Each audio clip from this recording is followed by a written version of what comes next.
वैसे तो इसको कई अरसे बीत गए हैं, इसने 2015 के सारे टीवी रिकॉर्ड्स तोड़ दिए। प्रेम सागर बताते हैं ये उन दिनों की बात है जब वह शूटिंग के लिए गए थे अपनी ललकार फिल्म के लिए। रामायण के डायरेक्टर हैं रामानंद सागर और उनके बेटे का नाम है प्रेम सागर। उन्होंने बताया कि इसमें कई देवी शक्तियों का हाथ था और साधु महात्माओं का मार्गदर्शन भी था। और प्रेम सागर ने कहा वो इन सब घटनाओं के गवाह भी रह चुके हैं।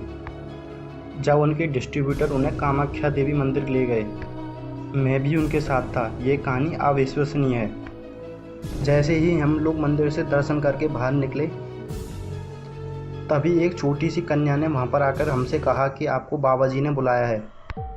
पिताजी तो वैसे ही धार्मिक थे, तो उन्होंने कहा चलो साधु जी से मिल लिया भी जाए। पर साधु महाराज उन्हें देखते रहे और कुछ ना बोले। पापा जी के कई सवाल पूछने पे भी साधु महाराज ही नहीं बोले और पापा जी वहाँ से प्रणाम करके निकल लिए। यह 1970 की बात है, जब 10 साल बाद कोहिनूर की शूटिंग के लिए हम उत्तराखंड गए।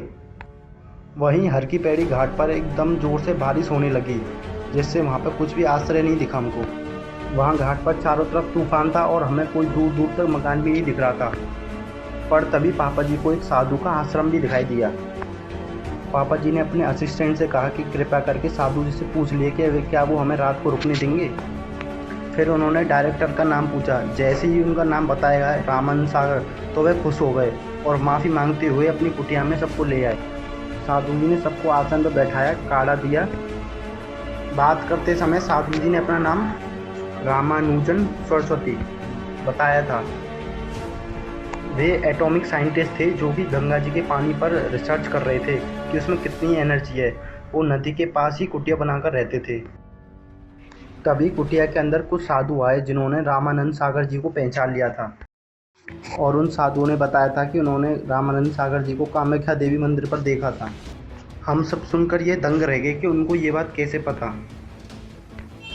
वह कोई और नहीं बल्कि महाअवतार बाबा जी हैं। मान्यता है कि वो बद्रीनाथ नारायण की आरती पर ही आते हैं और किसी को दर्शन भी नहीं देते हैं।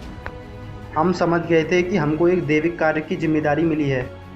फिर प्रेम ने बताया कि पापा जी बद्रीनाथ गए, यह सोचकर कि उनसे भेंट हो सके। पापा जी के साथ उनके बड़े भाई भी थे।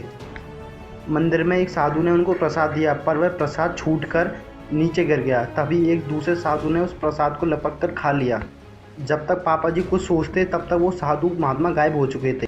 मंदिर के बाहर आकर पापा जी ने उनको ढूंढने का खूब प्रयास किया। तब उनको एक राम नाम के साधु बाबा मिले। उन्होंने कहा कि तुम अपना सिनेमा छोड़ दो और एक रामायण बनाओ। तभी साल भर के अंदर रामायण की निर्माण की शूटिंग शुरू कर दी गई। आचार्य श्री राम शर्मा जी ने इसको प्रेरित किया था। तो कैसे हुई थी काकभूषुंडिका जी के सीन की शूटिंग। पर समस्या ये थी कि किसी भी कोए से अपनी बात कैसे मनवाएं। पर कोए को सीन पर लाया गया, उसको सेट पर बैठाया गया। तब पापा जी ने कोए से विनती की, हे काकभूषुंडिका, मैं एक संकट में हूँ, कृपया मेरी सहायता कीजिए। और उन्होंने कोए को सारी की सारी स्क्रिप्ट समझा दी। वह जैसे बोलते कोआ वैसे ही करता कि बच्चे के साथ खेलो तो कोआ खेलता, बच्चे के साथ भागो तो वो भागता, या फिर खाना खाओ तो खाता। ऐसा लग रहा था कि स्वयं काकभूषुंडिका जी ने दर्शन दिए हों और वो इस लीला को कर रहे हों।